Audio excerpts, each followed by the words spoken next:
Assalamualaikum warahmatullahi wabarakatuh.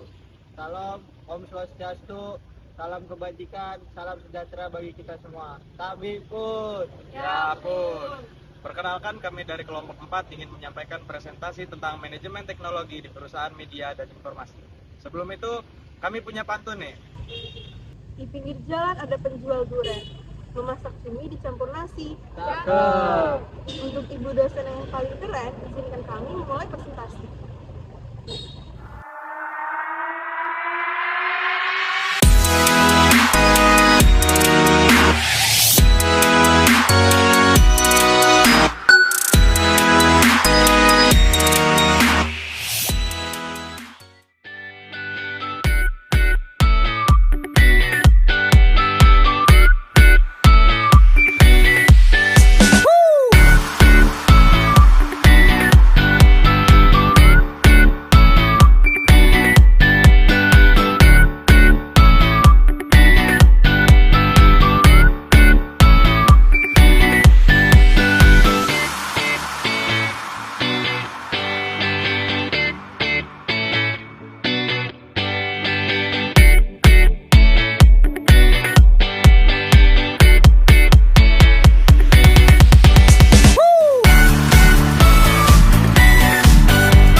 Tren teknologi. Teknologi mengubah kehidupan kita, kehidupan kerja kita, dan cara kita memproduksi dan mengonsumsi media. Bagi perusahaan media, teknologi adalah takdir suatu arah. Teknologi selalu memulai inovasi media besar. Sebagaimana telah disebutkan pada revolusi industri, pendorong utama teknologi adalah kemampuan menciptakan tenaga berbasis mesin sebagai pengganti tenaga otot manusia dan hewan. Hal ini dilakukan melalui kemampuan memanipulasi partikel subatom atau elektron dan foton.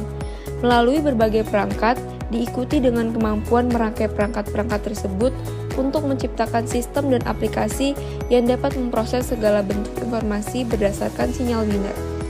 Pada tahun 1980-an, ada anggapan umum bahwa lingkungan elektronik di masa depan akan didominasi oleh pertarungan sengit antara raksasa AT dan IBM, yang kemudian mendominasi sektor telekomunikasi dan komputer masing-masing. Keduanya membuat kontak elektronik besar yang saling terhubung di seluruh dunia dan menghasilkan serta mengendalikan arus informasi digital. Namun, tak lama kemudian, kenyataan bisnis mulai terlihat. Tidak ada satupun upaya yang terbukti berhasil. IBM menarik diri dari sektor telekomunikasi, sementara AT meninggalkan bisnisnya di bidang komputer setelah mengalami kerugian besar. Akankah hal yang sama terjadi pada perusahaan baru, khususnya Google, Apple, Amazon, Facebook, dan Samsung? Di luar peraturan khusus perusahaan, alasan yang lebih mendasar adalah bahwa konvergensi bukan satu-satunya tren bisnis. Tren kuat kedua adalah percepatan inovasi dan bersamaan dengan itu, insentif terhadap spesialisasi dan diferensiasi agar berhasil dalam lingkungan yang sangat kompetitif. Fungsi teknologi.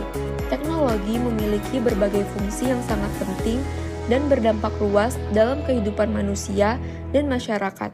Beberapa fungsi utama teknologi antara lain, yang pertama yaitu membantu pemecah masalah.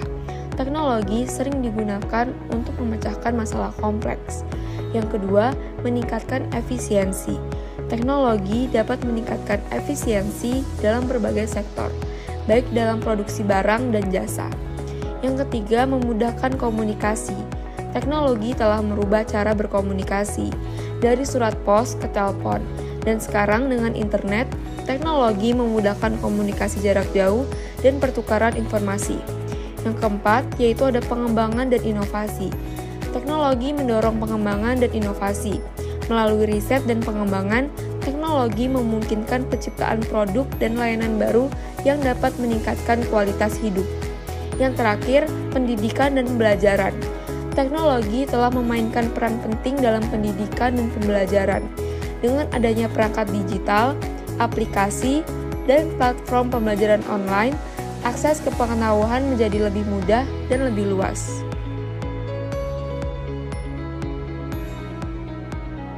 Kepala Bagian Teknologi. CTO adalah eksekutif yang bertanggung jawab atas fungsi teknologi dalam perusahaan. Perannya sebagian penghubung antara manajer bisnis dan personal teknis, serta melibatkan pengawasan inovasi teknologi, pengembangan produk, penelitian dan pengembangan, dan manajemen teknis. CTO juga berperan penting dalam inovasi strategis, eksekusi proyek, dan pendampingan. Dalam sektor media dan komunikasi, CTO terlibat dalam manajemen pengetahuan, strategi standar, adopsi teknologi internal, dan menciptakan iklim inovasi. Ini adalah fungsi-fungsi penting dalam manajemen teknologi perusahaan. Teknologi penilaian. Penilaian teknologi adalah proses penting untuk mengevaluasi kelayakan dan potensi bisnis dan teknologi CTO saat ini dan di masa depan. Investor dapat menggunakan hasil penilaian ini untuk memutuskan apakah akan berinvestasi dalam perusahaan berbasis teknologi baru atau menguisisi perusahaan lain yang memiliki teknologi dan paten kompetitor, keunggulan kompetitif, R&D internal, implementasi, paten, dan haki lainnya. CTO perlu menjalin hubungan dengan konsumen, mengikuti perkembangan terkini, membaca publikasi ilmiah, menghadiri pameran dagang, dan membangun jaringan dengan inovator dan analisis bisnis. Strategi CTO harus fokus pada peningkatan keunggulan kompetitif yang masuk akal. Perkembangan perangkat-perangkat keras dan lunak juga sangat penting dalam bidang teknologi informasi. Penilaian teknologi yang baik dan pemahaman terhadap tren dapat membantu perusahaan merencanakan pengembangan teknologi dengan tepat. Integrasi teknologi. Dalam mengintegrasikan teknologi dengan strategi perusahaan, penting untuk mempertimbangkan apakah proyek R&D sejalan dengan strategi perusahaan. Keputusan mengenai proyek seringkali dibiarkan pada manajemen R&D tanpa mempertimbangkan kaitannya dengan strategi perusahaan. Meskipun R&D tidak boleh mengganggu strategi perusahaan, perusahaan juga perlu fleksibilitas untuk memanfaatkan penemuan-penemuan yang tidak disengaja, yang dapat memberikan keuntungan kompetitif. Keputusan strategis perusahaan adalah menentukan ruang lingkup kegiatannya, apakah berkonsentrasi pada produk tertentu atau diversifikasi. Perusahaan juga perlu mempertimbangkan inovasi secara terus-menerus dan menciptakan keseimbangan antara meningkatkan produk yang ada, mencari peluang baru terkait, dan menjelajahi pasar baru. Inovasi dapat dibagi menjadi 3, yaitu inovasi yang meningkatkan operasi saat ini, inovasi yang memperluas kompetensi saat ini, dan inovasi yang mengubah sifat industri. Proyek R&D yang berkaitan dengan teknologi inti perusahaan biasanya diperlukan, tetapi tidak cukup untuk mencapai keunggulan kompetitif. Kesuksesan teknis proyek R&D terkait dengan risiko dan tingkat pengembalian yang terkait dengan setiap jenis inovasi. Penempatan R&D in-house, diakuisisi atau dikembangkan bersama. Penempatan R&D dalam perusahaan bisa dilakukan secara internal atau melalui akuisisi atau pengembangan bersama. Perusahaan jarang bisa berinovasi sendirian dalam seluruh komponen dan elemen rantai nilainya. Ada beberapa keuntungan pengembangan internal seperti kedekatan R&D dengan produksi dan pemasaran, perlindungan bisnis, kepemilikan yang jelas, pengendalian biaya, dan keakraban dengan kebutuhan pelanggan dan pasar. Beberapa perusahaan melakukan outsourcing R&D secara penuh atau sebagai tren dalam pemisah produksi dan pengembangan. Dalam industri manufaktur elektronik, produksi outsourcing seperti Flextronics, Celestica, SGI Systems, dan manufaktur untuk perusahaan lain. Struktur organisasi dan kegiatan litbang, penelitian dan pengembangan dapat dilakukan secara terpusat, terdesentralisasi, atau kombinasi dari keduanya. Sebagai contoh, perusahaan industri sering memiliki struktur penelitian dan pengembangan top-down, dengan penelitian terpusat dalam laboratorium yang berdiri sendiri. Beberapa perusahaan seperti Hitachi dan Intel memiliki penelitian dan pengembangan yang terbatas pada tingkat perusahaan. Ada beberapa pendekatan yang dapat digunakan dalam mengatur departemen R&D, seperti mengorganisir berdasarkan disiplin penelitian, jenis aktivitas, lini produk, atau proyek tertentu. Sedangkan perusahaan global cenderung melakukan R&D secara global untuk mengatasi batasan teknologi. Pengembangan di luar negara asal mereka untuk mendapatkan manfaat diversifikasi geografis dan sinergi produk yang lebih tinggi, seperti Philips, Ericsson, dan Nokia. Dalam keseluruhan, struktur organisasi dan kegiatan Litbang merupakan faktor penting dalam memposisikan perusahaan di pasar yang kompetitif dan menghadapi tantangan inovasi.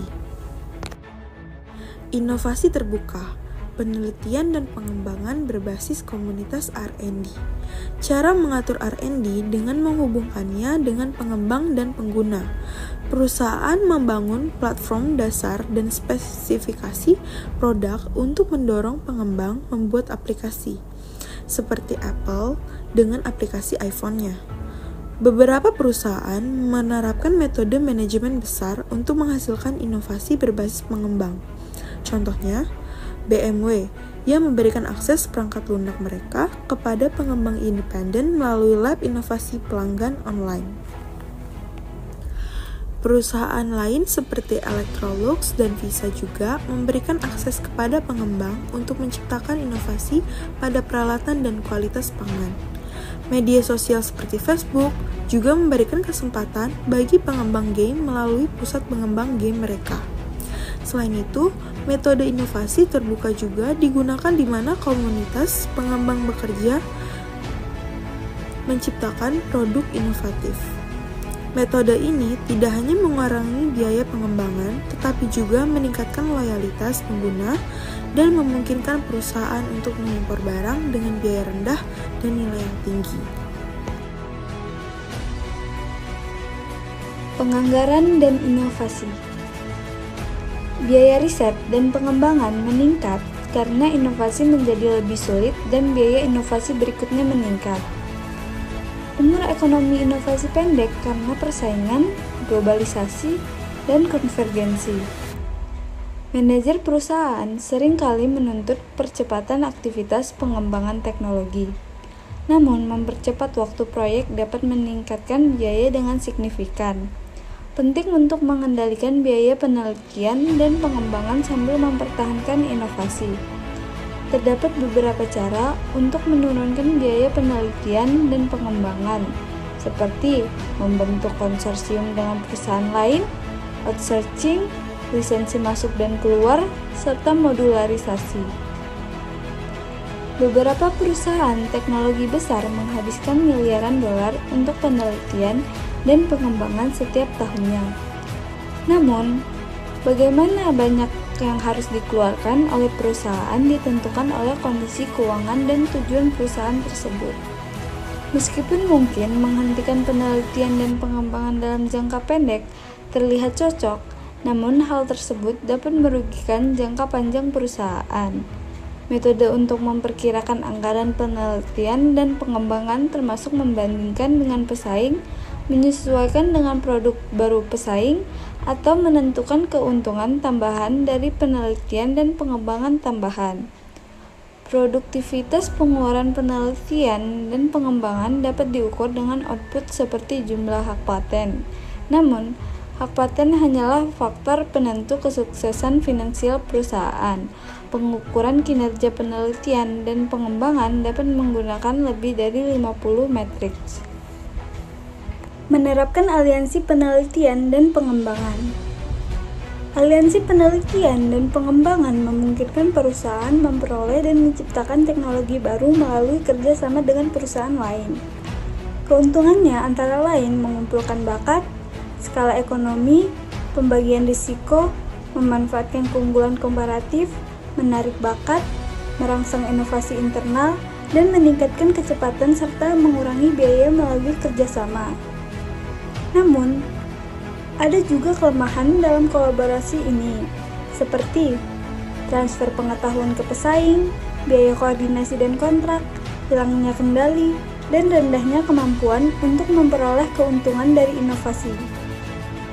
Aliansi penelitian dan pengembangan memerlukan kesesuaian teknologi dan strategis, proses inovasi yang efisien, serta akses pasar yang baik. Kolaborasi dengan universitas juga penting dalam mendapatkan akses awal terhadap penelitian dasar dan peneliti.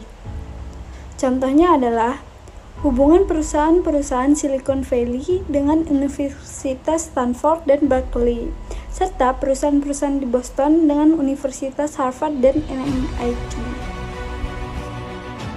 Manajemen pengetahuan.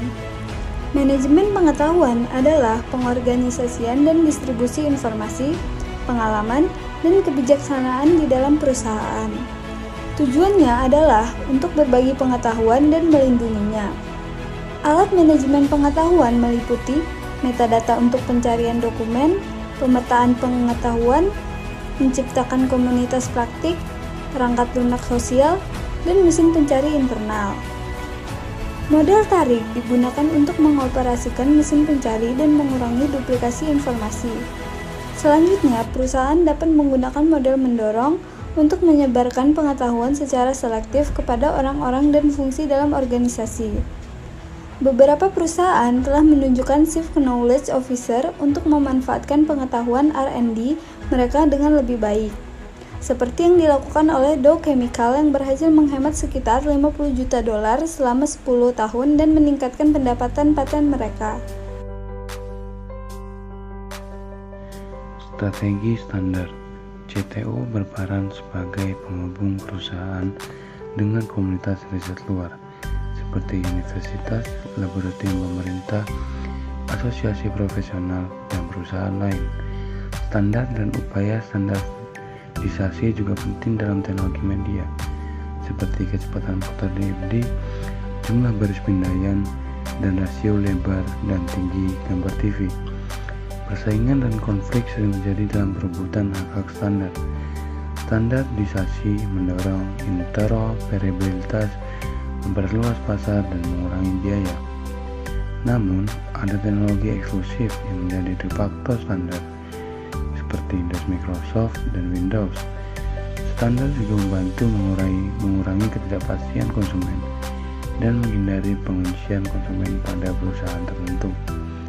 Kelemahan standarisasi meliputi biaya dan waktu yang dibutuhkan, politisasi, dan upaya perusahaan mempengaruhi pemerintah. 6 tahapan teknologi media konvergensi. 6C. 1. Komputer. 2. Komputer dengan perangkat keras komunikasi. 3. Integrasi dengan elektronik konsumen. 4. Integrasi dengan konten. 5. Awan media. 6. Bioelektronik dan kognisi manusia. Konvergensi komputer. Komputer modern telah lahir dari pengembangan teknologi yang besar. Awalnya, kalkulator menggunakan alat mekanis seperti sempol. Namun, seiring waktu, teknologi elektronik mulai berkembang.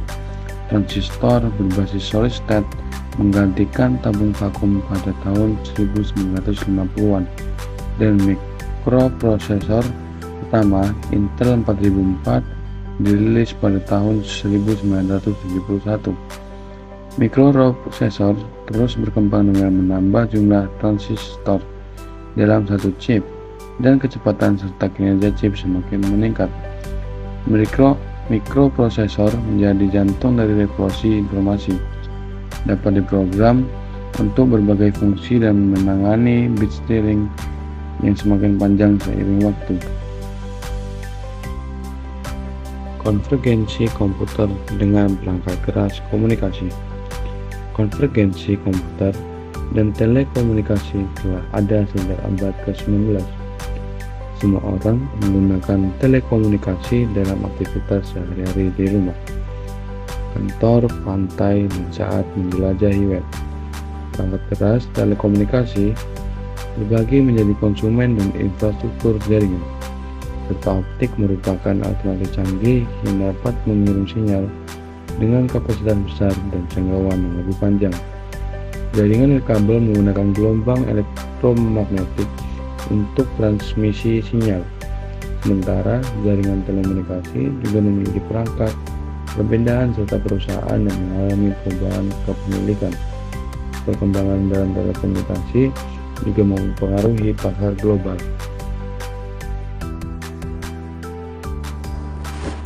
Konvergensi teknologi media integrasi dengan elektronik konsumen. Konvergensi teknologi media integrasi dengan elektronik konsumen mengacu pada penggabungan berbagai teknologi dan perangkat yang sebelumnya terpisah menjadi satu sistem yang terintegrasi. Hal ini kemungkinan pengguna untuk mengakses berbagai konten dan layanan melalui satu perangkat, seperti televisi, komputer, perangkat mobile, perangkat audio, peralatan rumah tangga, dan lain-lain. Konvergensi media cloud. Konvergensi media cloud mengacu pada penggabungan berbagai platform media dan layanan cloud menjadi satu sistem terintegrasi. Hal ini memungkinkan pengguna untuk mengakses, mengelola, dan mendistribusikan konten dengan melalui satu platform, seperti yang pertama ada menyimpan file media di cloud. Yang kedua ada mengedit file di media cloud. Yang ketiga ada distribusi mendistribusikan file ke media berbagai macam platform. Yang keempat ada analisis. Ini adalah untuk menganalisis performa konten media. Atau penerapan konvergensi. Platform penyimpanan cloud seperti Google Drive, Dropbox, dan OneDrive. Platform editing cloud seperti Adobe Creative Cloud, Canva, dan Visma.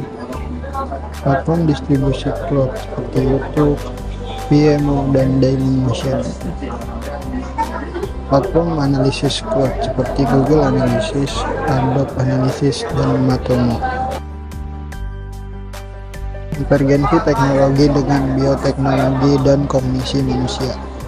Konvergensi teknologi dengan bioteknologi dan kognisi manusia mengacu pada penggabungan berbagai bidang ilmu dan teknologi untuk menciptakan sistem dan perangkat yang dapat meningkatkan kemampuan manusia. Hal ini meliputi yang pertama ada bioteknologi, penggunaan teknologi untuk memanipulasi dan mengendalikan organisme hidup seperti rekayasa genetika, bioinformatika, nanoteknologi. Selanjutnya ada kognisi manusia, studi tentang bagaimana manusia berpikir, belajar, dan mengingat, seperti ilmu saraf, psikologi, dan kecerdasan buatan. Berikut ini beberapa tren yang terkait dengan konvergensi. Yang pertama ada artificial intelligence atau AI, machine learning atau ML, Internet of Things, dan Big Data. Selesai sudah presentasi kelompok kami yang berjudul Manajemen Teknologi di Perusahaan Media dan Informasi. Kesimpulannya adalah, pembelajaran manajemen teknologi di perusahaan media dan informasi menyoroti pentingnya adaptasi dan inovasi kontinu dalam menghadapi perkembangan pesat teknologi. Perusahaan harus memiliki strategi yang fleksibel dan responsif terhadap perubahan teknologi, baik dalam menciptakan konten baru maupun meningkatkan pengalaman pengguna. Selain itu, manajemen risiko juga menjadi fokus utama, termasuk upaya untuk melindungi data dan privasi pengguna, serta memastikan keamanan sistem informasi agar terhindar dari serangan cyber yang dapat merugikan perusahaan dan reputasinya. Dengan mengintegrasikan teknologi secara efektif dalam semua aspek operasional dan strategis, perusahaan media dan informasi dapat mempertahankan daya saingnya dan memperluas jangkauan pasar dalam lingkungan bisnis yang semakin terkoneksi dan berubah dengan cepat.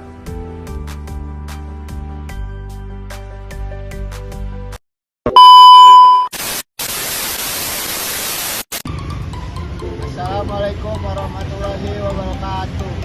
Salam Om Swastiastu.